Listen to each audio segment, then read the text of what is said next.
घर तिथे मातीच्या चुली ही म्हण पूर्वीची होती. पण आज जर मला तुम्ही म्हणाल ना, घर तिथे BP शुगर असं जर म्हटलं तर वावगं ठरणार नाही. कारण का, बघा घरामध्ये कोणी ना कोणी अशी व्यक्ती आहे, लहान असेल मोठा असेल कोणी, वयाची मर्यादा नाही, त्याला काही ना काहीतरी व्याधी आहे. कंबरदुखी, पाठदुखी, डोकोदुखी, काहीतरी त्याचं दुखत असतं. मग हे लोक काय करतात, आणि वेळ मारून न्यायची. मंडळी, ही वेळ मारून नेणं म्हणजे कदाचित भविष्यामध्ये कुठला तरी धोका निर्माण करून घेण्यासारखं आहे. याला म्हणतात हेल्थ अँड अवेअरनेस. चला मंडळी, आजच्या या पॉडकास्टमध्ये मी Lalit Kedare, founder of Escondo media private limited, तुमचं सगळ्यांचं स्वागत करतो. आजच्या आपल्या या पॉडकास्टला आपल्याला लाभलेले महाराष्ट्रातील सुप्रसिद्ध pain specialist doctor Kashinath Bangar. Sir, स्वागत करतो आजच्या या पॉडकास्टमध्ये तुमचं. खूप साऱ्या गप्पा मारूयात. आपल्या प्रेक्षकांना आपण नेमकं पेन मॅनेजमेंट कसं आणि काय असतं ते आजच्या या पॉडकास्टमध्ये आपण सगळ्यांना सांगूयात. पॉडकास्ट सुरुवात होण्या अगोदर मी डॉक्टर बांगर सरांचा थोडासा परिचय करून देतो. Doctor Bangar the Penex clinic chain याचे फाउंडर आहेत आणि MBBS DNB इन ॲनेस्थेसिओलॉजिस्ट आहेत. सर पुण्यातील नामांकित रुग्णालयांमध्ये आत्ता रुग्णसेवा देत आहेत. जसं रुबी असेल, सह्याद्री असेल, जहांगीर असेल, या ठिकाणी ते रुग्णसेवा देत आहेत. आजवर सरांनी हजारो रुग्णांना ट्रीटमेंट दिली आणि त्यांना एक आयुष्यामध्ये एक चांगली परिस्थिती निर्माण करून दिली आहे. सर, डायबेटिक न्यूरोपॅथी म्हणजे नेमकी काय कॉन्सेप्ट आहे, काय नेमकं हा आजार आहे की बहुसंख्य आजारांनी गजली एक संकल्पना? ओके, डायबेटिक न्यूरोपॅथी म्हणजे बेसिकली काय होतं, ज्या रुग्णांना डायबिटीस असतो अशांची जर शुगर कंट्रोल नाही झाली तर डायबिटीसचा शरीरातल्या सगळ्या अवयवावर परिणाम होतो आणि त्यातलं एक महत्त्वाचा ऑर्गन म्हणजे नर्वस सिस्टीम किंवा नसांच्यावर परिणाम होतो. डायबिटीस अनकंट्रोल असेल तर त्याच्यामुळे ह्या नसा आपल्या सामान्य भाषेत परिणाम होतो, त्या खराब होतात आणि त्याला डायबेटिक न्यूरोपॅथी असं म्हटलं जातं. साधारणतः स्टॅटिस्टिक्स असं सांगतं की more than 50-60% of the patient ज्यांना डायबिटीस आहे अशा पेशंट्सला नसांच्यावर परिणाम होतो. त्या नसांचं कंडक्शन हॅम्पर होतं किंवा ॲबनॉर्मल होतं आणि त्यामुळे या लोकांना काही त्रास होतात, काही सिम्पटम्स निर्माण होतात, काही वेदना निर्माण होतात आणि याला म्हणायचं डायबेटिक न्यूरोपॅथी. डायबिटीसचा नसांच्यावर होणारा परिणाम त्याला डायबेटिक न्यूरोपॅथी असं म्हणतात. सर, डायबेटिक न्यूरोपॅथीचा धोका हा साधारण कुणाला असतो?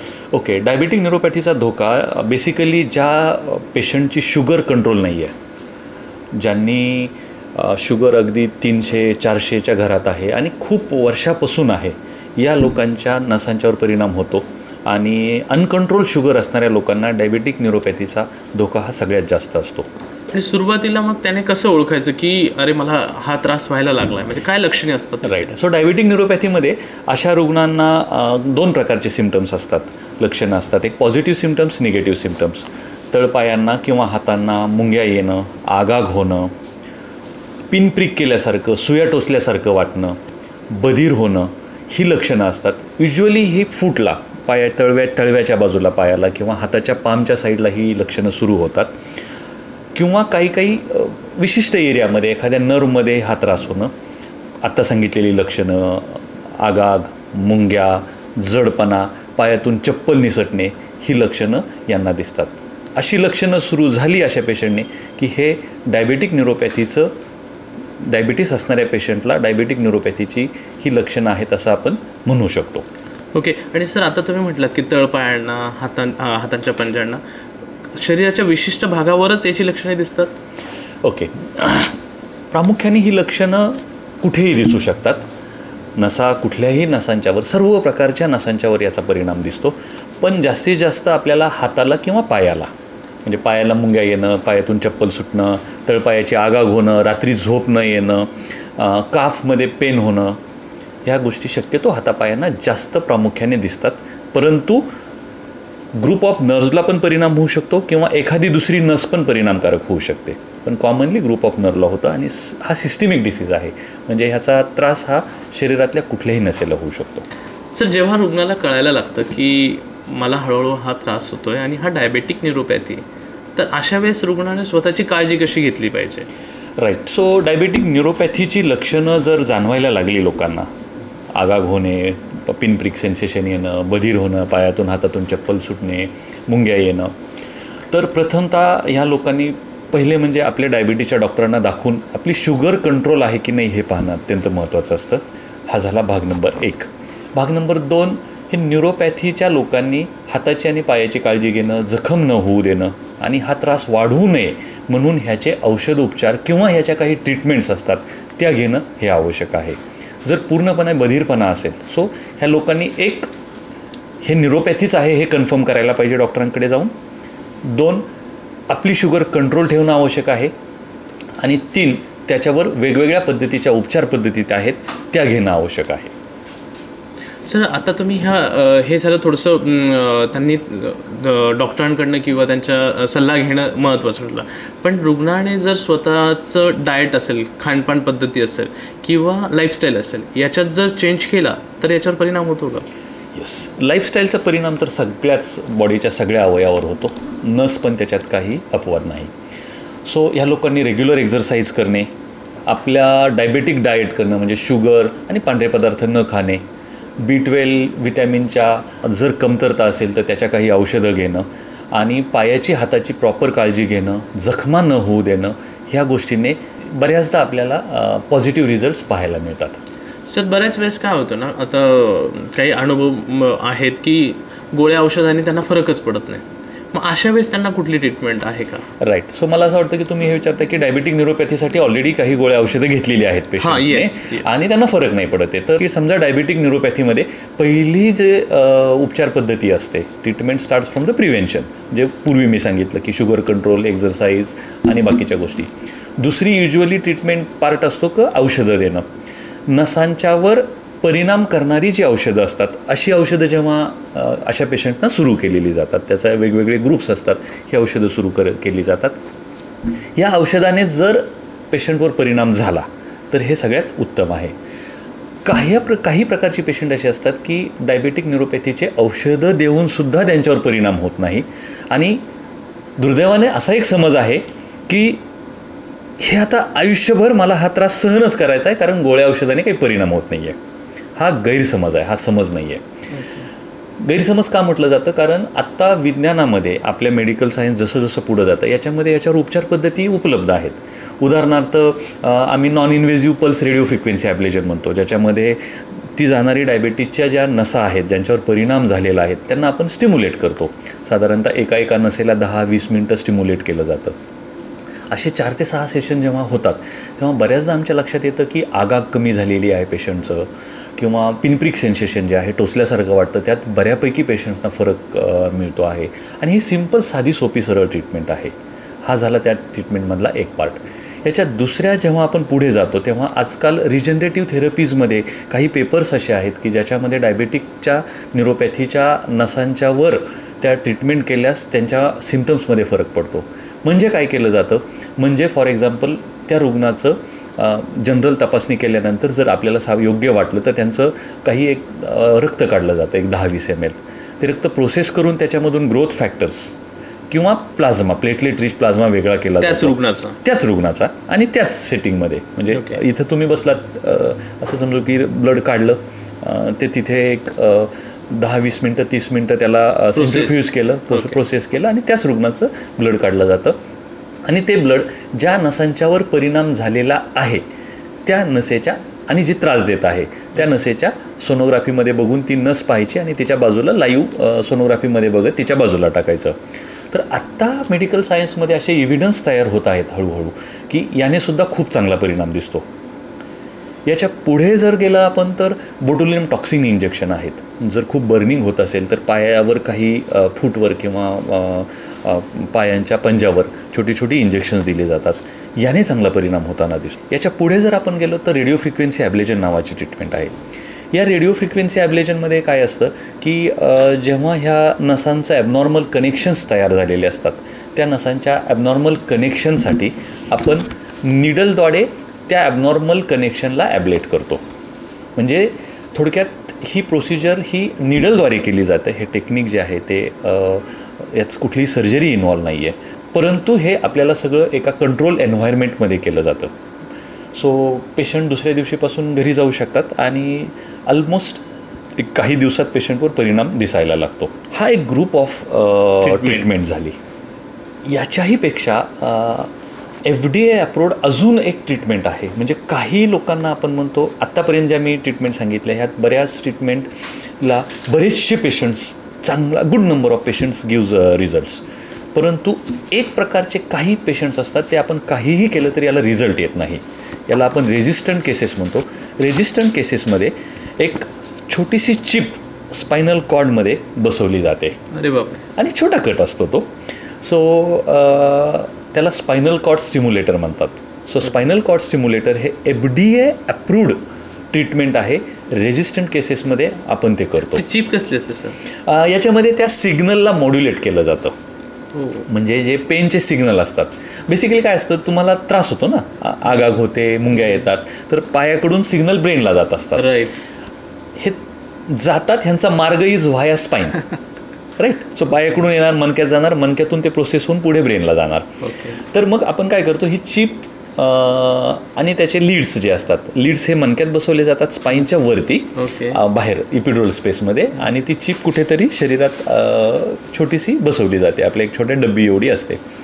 सो त्याने ते जे सिग्नल असतात ते मॉड्युलेट केले जातात, ते मॉडिफाय केले जातात. त्याच्यामुळे ते जे पेन सेन्सेशन आहे हे पेशंटला समजत नाही. सर म्हणजे हे ते हॉलिवूडमध्ये जे दाखवतात ते हे रिअलमध्ये कदाचित ही ट्रीटमेंट असेल आणि हे उपचार पद्धती. जर आपण मायक्रोस्कोपिक लेवलवर पाहायला गेलं ना, तर येस, आत्ता फॉर्च्युनेटली यासाठी की अनंत पेशंट्स, डायबिटीस तर माहेरघर समजलं जातं, भारत माहेरघर समजलं जातं डायबिटीसचं, आणि अनेक लोकांच्यावर हा त्रास आहे. आणि ह्या त्रासामध्ये मेडिसिनला रिस्पॉन्स करणारा एक ग्रुप ऑफ पेशंट्स आहे, पण मेडिसिनला रिस्पॉन्स न करणारा हा पण एक खूप मोठा ग्रुप आहे. आणि जो आत्तापर्यंत गैरसमज होता की याला काहीच नाही केलं जाऊ शकत, याचा दुसरा अर्थ काय, काहीच नाही केलं जाऊ शकत, आता मी ह्या पेनसोबतच जगायचं आहे. बरोबर. राईट. पण ते स्टेटमेंट तसं नाही आहे. आता हे सहन करण्याची गरज नाही आहे. याला कुठल्या ना कुठल्या थेरपीने, कुठल्या ना कुठल्या, मी का सांगतो, कारण हे जनरलाइज सांगतो मी. पेशंट जेव्हा आपण पाहतो तेव्हा आपल्याला कॅटेगराईज करायला लागतं, आणि तो जो पेशंट ज्या कॅटेगरीमध्ये ते पेशंट्स फिट होतात त्यांना त्या कॅटेगरीची ट्रीटमेंट दिली तर खूप शक्यता आहे की यांना या वेदनेपासून, न्यूरोपॅथीच्या त्रासापासून मुक्तता मिळू शकते. बरं, म्हणजे एक स्टेटमेंट क्लिअर आपण करू शकतो की डायबेटिक न्यूरोपॅथी ही रिव्हर्स होऊ शकते. ओके. इज इट राईट की आपण असं स्टेटमेंट करणं योग्य असेल का? राईट. सो तुम्ही जे विचारलं ना की डायबेटिक न्यूरोपॅथी रिव्हर्स होऊ शकते का, याच्यामध्ये 2-3 प्रकार असतात. एका सर्टन लेवलनंतर आपल्याला ती कंट्रोल करता येते, आणि त्याच्या वेदना ज्या आहेत त्या मात्र आयुष्यभर कंट्रोल करता येऊ शकतात. राईट. पूर्ण डॅमेज झालेल्या नसा पूर्ण रिव्हर्स करता येतील का? नाही. परंतु त्या नसा अजून जास्त डॅमेज होणार नाही याची आपण काळजी घेऊ शकतो. त्या नसांच्यामुळे जो त्रास होतो आहे तो आपल्याला आयुष्यभर होणार नाही याची आपण काळजी घेऊ शकतो. कारण काय होतं, 2 प्रकार आहेत ना, की आता दुसरं उदाहरण द्यायचं झालं तर वयानुसार काही अवयवामध्ये चेंजेस होत राहतात, गुडघा आहे किंवा इतर काही आहेत तर डिजनरेशन होत राहतं. हे पूर्ण 100% मी एकदम 25ल्या तरुणासारखं करू शकतो का? नाही करू शकत. याला मी आहे तिथे स्टॉप करून होणारा त्रास वाचवू शकतो का? येस, तो वाचू शकतो. ब्रेक लावू शकतो, त्याला त्रास वाचू शकतो, त्याला ब्रेक लावू शकतो, त्याचा त्रास वाचू शकतो. आणि ही मल्टीमोडल थेरपी जेव्हा आपण करतो तेव्हा निश्चित याचा फायदा होताना बऱ्याच रुग्णांना दिसतो. सर खूपच महत्त्वाची आणि इंटरेस्टिंग वाटली मला, म्हणजे ती चिपचं तर मला खरंच इंटरेस्टिंग वाटलं.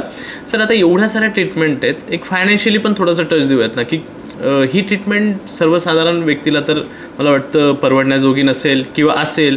काय गैरसमज आणि कसं तुम्ही बघता याच्याकडे? ट्रीटमेंट कॉस्टबद्दल जर आपण विचारायला गेलो की ह्याच्या ट्रीटमेंट ज्या कॉस्ट असतात, ही ट्रीटमेंट कॉस्ट मित्रांनो साधारणतः काही हजारापासून काही लाखापर्यंत असते. म्हणजे काय, म्हणजे for example non invasive pulse stimulator आहे, किंवा बोट्युलिनम टॉक्सिन इंजेक्शन आहे, किंवा रिजनरेटिव्ह थेरपीज असेल, अशा कॅटेगरीमध्ये जर पेशंट फिट होणारे असेल तर ही ट्रीटमेंट काही हजारांच्या मध्ये होते. ओके. रेडिओ फ्रिक्वेन्सीसाठी जर असेल तर ती साधारणतः काही लाखांच्या मध्ये जाते. स्पायनल कॉर्ड स्टिम्युलेटर जर म्हटलं तर हे साधारणतः थोडं एक्सपेन्सिव्ह जातं. त्याची त्या हार्डवेअरची कॉस्ट जी आहे तीच 15 ते 17 लाख रुपये आहे. सो हे एक पार्ट आहे, तो थोडासा महाग आहे. परंतु लार्ज ग्रुप ऑफ नंबर हा पहिल्याच थेरपीमध्ये नीट होतो. याला स्पायनल कॉर्ड स्टिम्युलेटरची गरजच लागण्याची शक्यता ही फार कमी असते. म्हणजे तुम्ही म्हणाल की 100 लोकांच्यात किती जणांना स्पायनल कॉर्ड स्टिम्युलेटर लागतो? अगदी तुरळक लोकांना स्पायनल कॉर्ड स्टिम्युलेटर लागतो. जर ह्याच तुमच्याच प्रश्नाला मी थोडंसं फिरून उत्तर द्यायचं म्हटलं तर मोस्ट ऑफ द लोकांना ही ट्रीटमेंट अगदी व्यवस्थित परवडण्यासारखी आहे. दुसरी एक आहे की रेडिओ फ्रिक्वेन्सी किंवा याच्यातल्या काही ट्रीटमेंट्स आहेत त्या इन्शुरन्समध्ये पण कव्हर होतात. म्हणजे we are thanks to the government, कारण गव्हर्नमेंटने ज्या रूल्स काढलेले आहेत इन्शुरन्स कंपन्यामध्ये की त्यांच्यामध्ये ज्या ॲडव्हान्स थेरपीज आहेत त्या इन्व्हॉल्व करण्याची जी रिक्वेस्ट केली गेली आणि ती जी ॲक्सेप्टन्स आलेलं आहे इन्शुरन्स कंपनीमध्ये, तर त्याच्यामध्ये आपल्याला त्या कव्हर होताना दिसतात. अरे वा. हां, सो काही ट्रीटमेंट इन्शुरन्समध्ये कव्हर केल्या जाऊ शकतात आणि काही ज्या होत नाहीत त्यांची किंमत काही हजारांच्या मध्ये आहे. ओके. आणि सर एक कॉमन प्रश्न असतो की ह्या प्रकारचा त्रास घरामध्ये कुणाला होतो, आई असतील, वडील असतील किंवा स्वतःला असेल, तर अशा रुग्णांनी कुठल्या डॉक्टरला व्हिजिट केलं पाहिजे, कोणाकडनं कन्सल्ट करून घेतलं पाहिजे? सो बेसिकली डायबेटिक न्यूरोपॅथी वेगवेगळ्या प्रकारचे स्पेशालिस्ट ट्रीट करू शकतात. म्हणजे फिजिशियन ट्रीट करू शकतात, न्यूरोलॉजिस्ट ट्रीट करू शकतात. युजली फिजिशियन न्यूरोलॉजिस्ट हे मेडिसिन देणं मध्ये त्यांचा मेन हातखंडा असतो. तोपर्यंत जर डिसीज कंट्रोल झाला तर विषयच संपला. परंतु जर त्याच्यावर नसेल राहत तर आता आम्ही जसं म्हणतो की पेन स्पेशलिस्ट आहोत, जे आम्ही करतो की ह्यातल्या त्या non invasive pulse radio frequency ablation, botulinum toxin injections, lumbar sympathetic radio frequency ablation, regenerative therapy, spinal cord stimulator, ह्याच्यासाठी मात्र pain specialist, pain management specialist, basically आम्ही ॲनेस्थेशिओलॉजिस्ट असतो, पेन मॅनेजमेंट स्पेशालिस्ट आपल्याकडे या स्पेशालिटीकडे याच्यावरच्या बऱ्याच ट्रीटमेंट ह्या आता उपलब्ध आहेत. Okay, very good sir. Sir मला अजून एक म्हणायचं होतं की आज बघा डायबेटिक हा असा आजार झाला आहे की लहान मुलांना पण होतो, वयाच्या 25व्या माणसाला पण होतो, सगळ्यांनाच होतो. तर हे जे डायबेटिक न्यूरोपॅथी हे वयानुसार वाढतं, कमी होतं, काय सांगाल याच्याबद्दल? राईट. सो डायबेटिक न्यूरोपॅथीमध्ये it is directly proportional to uncontrol sugar and duration of exposure of that nerves. म्हणजे अनकंट्रोल शुगर जर खूप दिवस झाली तर अशा पेशंट्सना डायबेटिक न्यूरोपॅथी होण्याची शक्यता वाढते. ओके. सो एजपेक्षाही हा फॅक्टर जास्त त्याच्यामध्ये काम करताना दिसतो. ओके. सर आता इतक्या साऱ्या उपचार पद्धती आता आहेत अवेलेबल, पण याच्यामध्ये ट्रीटमेंट ही लॉंग असते, ॲडमिट करावं लागतं पेशंटला की फक्त कन्सल्ट केलं एका दिवसामध्ये होतं, काय नेमकं ड्युरेशन किती असतं याचं? राईट. सो तुम्ही विचारता की ह्या ट्रीटमेंट कशा केल्या जातात. बेसिकली काही ट्रीटमेंट ज्या असतात त्या OPD बेसवर केल्या जातात. म्हणजे non invasive pulse radio frequency ablation, botulinum toxin injection हे आपल्याला OPD बेसवर केलं जातं. रिजनरेटिव्ह थेरपीज, ग्रोथ फॅक्टर असेल किंवा प्लेटलेट रिच प्लाझ्मा असेल, जर पेशंट त्या कॅटेगरीत बसले तर हे पण OPD बेस प्रोसिजर आहे. साधारणतः ह्या प्रोसिजरला एक अर्ध्या ते 1 तासाच्या आसपास वेळ लागतो आणि ह्या OPD बेसवर प्रोसिजर केल्या जातात. लंबर सिम्पॅथेटिक रेडिओ फ्रिक्वेन्सी असेल तर याच्यासाठी साधारणतः डे केअर किंवा 1 दिवसाचा स्टे लागतो. युजली 1 डे स्टे आपल्याला करायला लागतो, कारण त्याच्यानंतर पेशंट्सला काही सलाईनमधून औषधं वगैरे द्यायला लागू शकतात. ही लोकं युजली दुसऱ्या दिवशीपासून आपले काम सुरू करू शकतात. स्पायनल कॉर्ड स्टिम्युलेटर म्हणजे जे मी शेवटची चिप सांगते त्याच्यासाठी मात्र एक 5 ते 7 दिवस ॲडमिशन लागू शकतं पेशंटला अंडर ऑब्झर्वेशन ठेवून. सो बऱ्याचशा ट्रीटमेंट ह्या OPD बेस्ड ट्रीटमेंट आहेत, अर्ध्या 1 तासात संपतात. काही ट्रीटमेंट आपल्याला डे केअर असतात, काही ट्रीटमेंटसाठी 1 डे ॲडमिशन लागतं. त्यामुळे बरेचसे पेशंट याच कॅटेगरीत असतात. सो तुम्ही असं बाय एन लार्ज समजू शकतात की आयदर OPD बेस्ड ट्रीटमेंट आहे और जास्तीत जास्त 1 दिवसाचं ॲडमिशन लागू शकेल. सर खरंच खूप महत्त्वाची इन्फॉर्मेशन दिली. आमच्या सगळ्या प्रेक्षकांना याचं नक्कीच फायदा होणार आहे, कारण आज प्रत्येकाच्या घरामध्ये ह्या समस्या जाणवतात आणि प्रत्येकाला वाटतं की यार काहीतरी कोणीतरी एक प्रॉपर मार्गदर्शन करणारा असावं, आणि आज त्यांना तुम्ही सगळ्यांना इतकं छान मार्गदर्शन केलं. खूप खूप आभारी आहे सर. आणि जर तुम्हाला भेटायचं असेल किंवा आमच्या प्रेक्षकांना तुमच्यापर्यंत पोहोचायचं असेल तर कसं पोहोचलं पाहिजे सर? एक शेवटचा प्रश्न. सर धन्यवाद, तुम्ही छान मदत केलीत आम्हाला या पॉडकास्टमध्ये. सो पहिली गोष्ट म्हणजे अजिबात घाबरू नका, शुगर कंट्रोल ठेवा, आणि जर तुम्हाला इतर काही मार्गदर्शन हवं असेल किंवा याच्यावर या ट्रीटमेंटविषयी अधिक माहिती असेल तर खाली आमचे नंबर येतील, लिंकमध्ये असतील किंवा व्हिडिओमध्ये असतील, तुम्ही तिथे आम्हाला बिंदास भेटू शकता, काही अडचण नाही आहे. थँक्यू. Thank you so much. आजचा हा पॉडकास्ट या ठिकाणी आपण थांबतोय. डॉक्टर बांगर आपल्यासोबत होतात, त्यांनी खूप सुंदर मार्गदर्शन केलं. तुम्हाला अजून काही माहिती पाहिजे असेल तर आमच्या वेबसाईटला तुम्ही व्हिजिट करा www.thepenixclinic.com. Thank you so much.